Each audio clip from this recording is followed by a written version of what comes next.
পুনৰবাৰ ভাষণলৈ লৈ যাবলৈ বিচাৰিম দৰ্শকক including 5 new vaccines. Fit India movement is a vital part of fight against non-communicable diseases coming out of lifestyle issues. A very focused safe water Jal Jeevan mission and comprehensive sanitation program Swachh Bharat mission have been launched to support the health vision that would reduce the disease burden on the poor. Presently, under PM Jan Arogya Yojana, there are more than 20,000 empaneled hospitals who help in Ayushman Bharat. We need more such hospitals to be empaneled in Tier 2 and Tier 3 cities for poor people in these areas to benefit from them.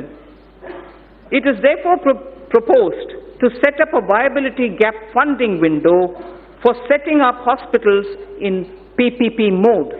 In the first phase, those aspirational districts will be covered. We know there are 112 of them.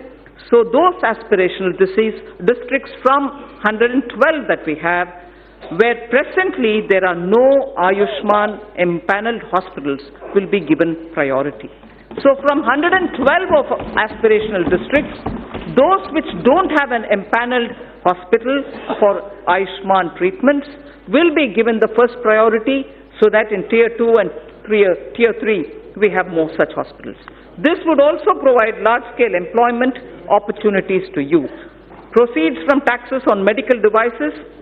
This is very interesting. It has a bearing on what I will be saying during taxation, the Part B. Proceeds from taxes on medical devices would be used to support this vital health infrastructure which will get built in the aspirational districts.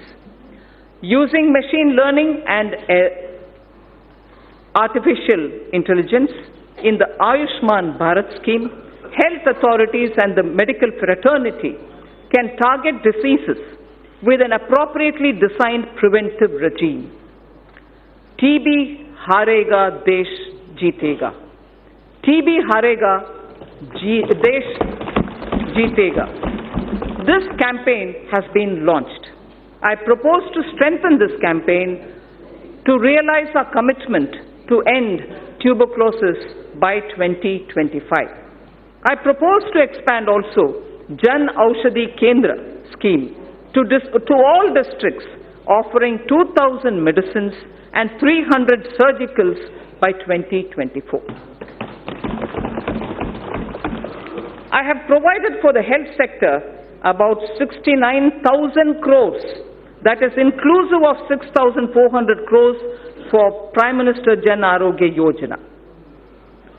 So now the important point on sanitation. Our government is committed to ODF Plus. We know ODF is already there, launched, successfully sort of covered, saturation reached. But our government is committed to ODF Plus in order to sustain ODF behavior, because it has a lot of impact. If behavioral patterns don't remain consistent, it can have a negative bearing. So our government is committed to ODF Plus in order to sustain ODF behavior and to ensure that no one is left behind. Now more needs to be done towards liquid and grey water management. Focus would also be on solid waste collection, source segregation and processing. The total allocation for Swachh Bharat mission is about 12,300 crores for this year, 2020-21. Aiming to provide piped water supply to all households, Prime Minister announced from the Red Fort the Jal Jeevan mission. Our government has approved 3.6 lakh crore for this mission. 3.60 lakh crore for this mission is being approved. This scheme also places emphasis on augmenting local water resources, recharging existing sources, and will promote water harvesting and desalination. Cities over 1 million population will be encouraged to meet this objective during the current year itself. During the year 2021, this scheme would be provided a budget exclusively of 11,500 crores. So I now move to